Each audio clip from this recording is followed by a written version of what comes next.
Rebonjour dans cette deuxième vidéo pour corriger avec vous le CNC 2019 filière PSI. L'épreuve consistait, l'épreuve de 4 heures consistait en un exercice sur les probabilités noté sur 4 points sur 20 qu'on a déjà corrigé la dernière fois et portait sur les probas à densité, calcul d'espérance, fonction de répartition, ainsi de suite.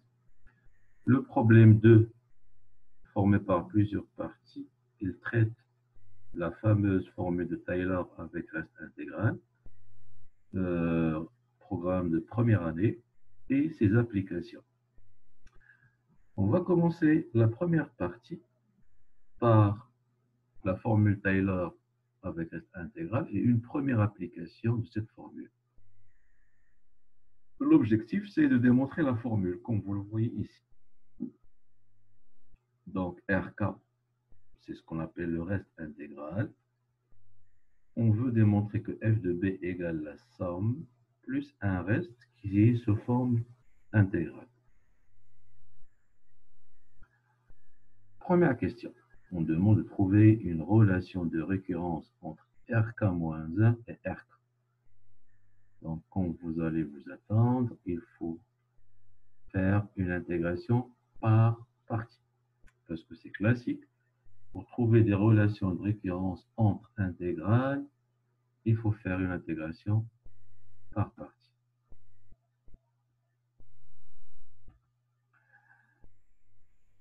Alors, commençons la première question. De trouver la relation entre RK moins 1 et RK. On va procéder par intégration par partie. Je me dirige avec vous au corriger. Donc, c'est le corrigé de la chaîne YouTube Maths Prépa pour le CNC 2019 et RPSI, épreuve Maths 1, la partie problème, la partie 1. Alors, comme vous le voyez ici, RK-1, c'est l'intégrale d'un produit U', ce sera cette expression, B moins T à la puissance K-1 sur K-1 factoriel, et V, c'est la dérivée Km. U, qui sera la primitive de U, c'est moins B moins T à la puissance K sur K factoriel. Calcul simple, vous pouvez vérifier que la dérivée de cette expression, c'est bien cette expression qui est à l'intérieur de l'intégrale. Si V, c'est la dérivée Km, alors, bien sûr, V', ça sera la dérivée K plus 1. Et ainsi. Ainsi, qu'est-ce qu'on va voir? RK-1, c'est le crochet de U fois V. Okay, intégration par partie. U fois V, voilà U. Et voilà V. Okay. Plus, normalement, il y a le moins. Moins, dans la formule, c'est moins l'intégrale de UV'. Mais dans le U, il y a un autre moins. Donc, c'est pour cette raison qu'on a plus. U. Voilà le U. Et voilà le V'. Comme vous le remarquez, V', c'est bien ça. Si je remplace T par B dans le crochet, c'est 0.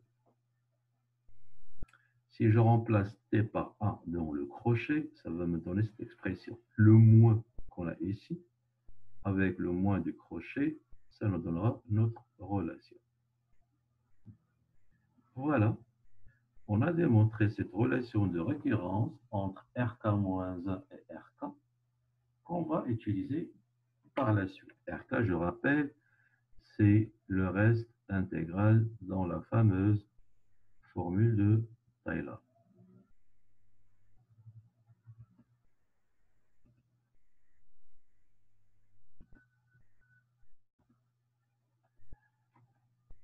Après, on vous demande d'en déduire la formule de Taylor avec reste intégral, qui est devant vous ici. C'est une relation de programme de première année PCSI qu'on démontre dans le chapitre intégral sur un segment. Dans la démonstration, se fait d'habitude par récurrence. Rappelez-vous la relation. On va essayer de la démontrer par récurrence.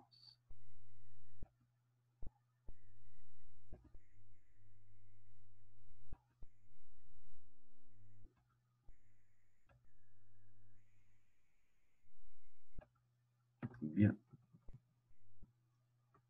Par récurrence sur n appartenant à n. L'initialisation.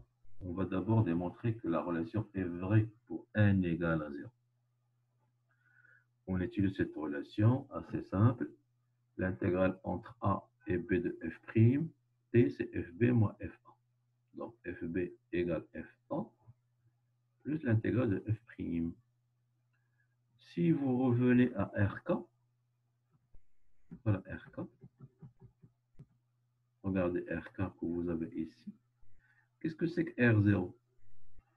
R0, c'est l'intégrale entre A et B, puissance 0, c'est 1, 0 factoriel, c'est 1, F'. Donc R0, ce n'est rien d'autre que l'intégrale de F'. Et F1, c'est la somme de 0 jusqu'à 0. Parce que dans la formule de Taylor, qu'on a ici, regardez, si vous prenez la somme de 0 jusqu'à 0, qu'est-ce que vous allez avoir? Puissance 0, c'est 1, 0 factoriel, c'est 1. La dérivée 0 de f, c'est bien f. Donc F1, c'est bien la relation qu'on cherche à démontrer.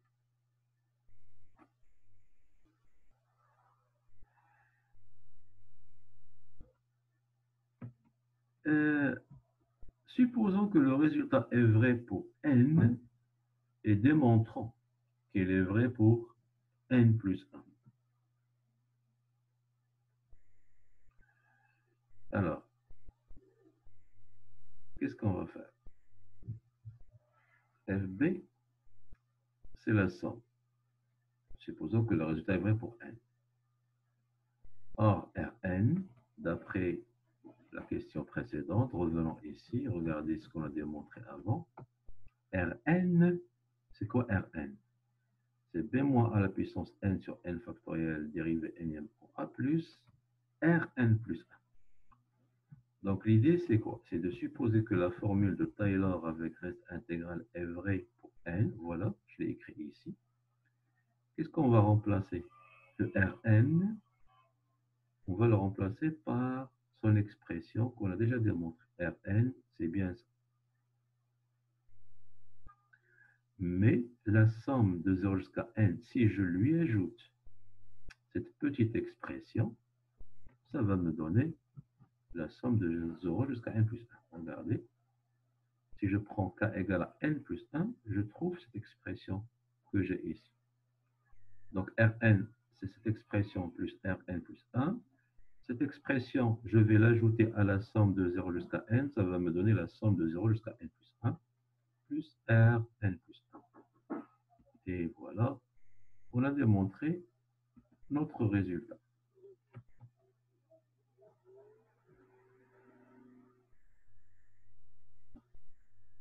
Revenons à la question suivante. Une fois que la formule de Taylor est démontrée, une première application, comme vous le voyez ici, c'est application au calcul de la somme d'une série. On veut calculer la somme de la série que vous voyez ici, cette série, moins a à la puissance n moins a sur n. On veut calculer sa somme. On considère pour cela cette fonction psi. On demande de montrer qu'il est n fois dérivable et de montrer que sa dérivée n est bien ceci.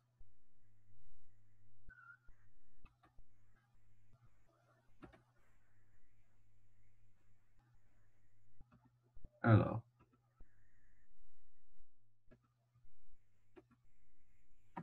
montrons que psi est n fois dérivable. Pourquoi? Parce que c'est une fonction usuelle. Le log, il est indéfiniment dérivable. On peut le dériver autant de fois qu'on veut. La formule qu'il demande sur la dérivée n, on peut la faire par récurrence. Faites attention que c'est demandé pour n appartenant à n étoile. Donc, l'initialisation, ce serait pour n égale à 1. Psi, c'est ln 1 plus t. Donc, psi prime, ce sera 1 sur 1 plus t. Pas de souci. On va supposer que le résultat est vrai pour n. Ce résultat qu'on a ici, on le suppose vrai pour n. Si je le dérive encore une fois, voilà ce que j'obtiens. La dérivée n plus 1, c'est la dérivée de la dérivée énième. La dérivée énième, on suppose que le résultat est vrai pour n, donc la dérivée énième, je peux la remplacer par cette expression que j'ai ici. Les constantes, je peux les faire sortir, mais la dérivée, moins à la puissance n-1 et n-1 factoriel. Et une petite astuce pour ne pas se tromper les dérivés, c'est lorsque vous avez une puissance en bas, calculer elle fort avec moins n. Donc 1 plus t à la puissance moins n prime, sa dérivée c'est moins n, 1 plus t moins n moins 1. Le moins, à moins à la puissance n moins 1, et à t moins 1 à la puissance n. Le n avec n moins 1 factoriel va donner n factoriel. Et cette puissance moins n moins 1 rattrape le tête pour avoir puissance n plus 1. Okay? Voilà. Comme ça, on a démontré le résultat demandé.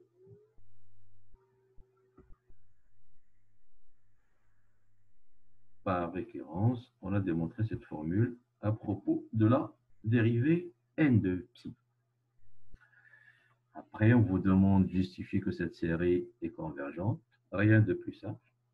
C'est juste le critère spécial des séries alternées qui dit que lorsque vous avez moins a à la puissance n epsilon n, il faut vérifier que epsilon n décroît vers 0, positif, ce qui est le cas ici. Le epsilon n, c'est 1 sur n.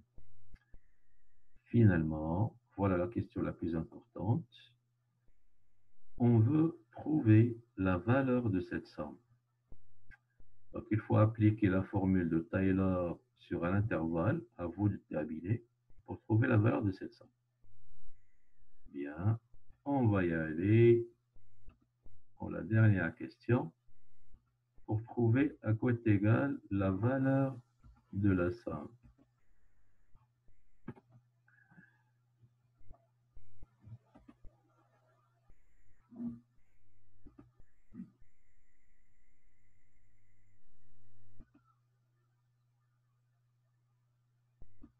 Alors, je reviens au partage.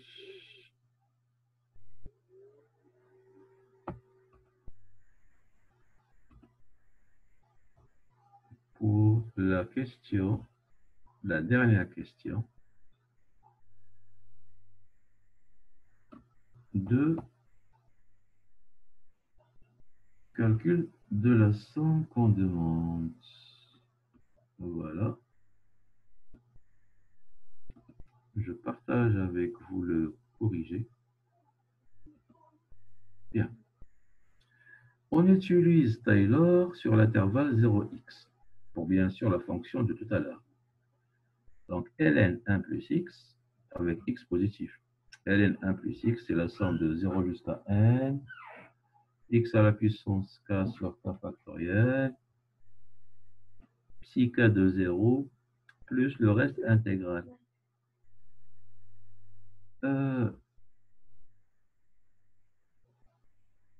On remplace x par 0 dans la formule de tout à l'heure, dans la dérivée km. Regardez, voilà la dérivée énième de psi, qu'on va remplacer par 0, c'est moins à la puissance n moins 1 fois n moins 1 factoriel. Très bien. Moins à la puissance k moins 1 fois k moins 1 factoriel. Là, je remplace dérivée n plus 1, c'est moins à la puissance n factoriel. K factoriel avec k moins 1 factoriel, simplification, il reste 1 sur k, plus l'intégrale Rn. Le reste intégral, c'est Rn. Rn, vous l'avez devant vous. La valeur absolue de l'intégrale est inférieure à l'intégrale de la valeur absolue, des choses classiques. Quand je fais entrer l'intégrale, la valeur absolue intérieure de l'intégrale moins à la puissance n disparaît, le x est plus grand que t, 1 plus t positif. Le 1 plus t est supérieur à 1 parce que t est positif. Donc 1 sur 1 plus t reste inférieur à 1, il va disparaître. X moins t est inférieur à x, donc ça reste x à la puissance n. Primitif, qu'est-ce qu'on va obtenir? C'est 1 sur n plus 1. Okay. 1 sur n plus 1. Qui tend vers 0. Donc, qu'est-ce qu'on va faire? Prendre x égale à 1, étendre n vers l'infini. Regardez, si je prends n, x égale à 1 et n tend vers l'infini, le reste, il va tendre vers 0. Et qu'est-ce que je vais avoir? ln 1 plus 2 égale la somme ln 1 plus 1 qui est égal à ln 2 égale la somme qu'on cherche. Et voilà, on a obtenu la formule demandée. Merci pour votre attention et à la prochaine vidéo, Inch'Allah.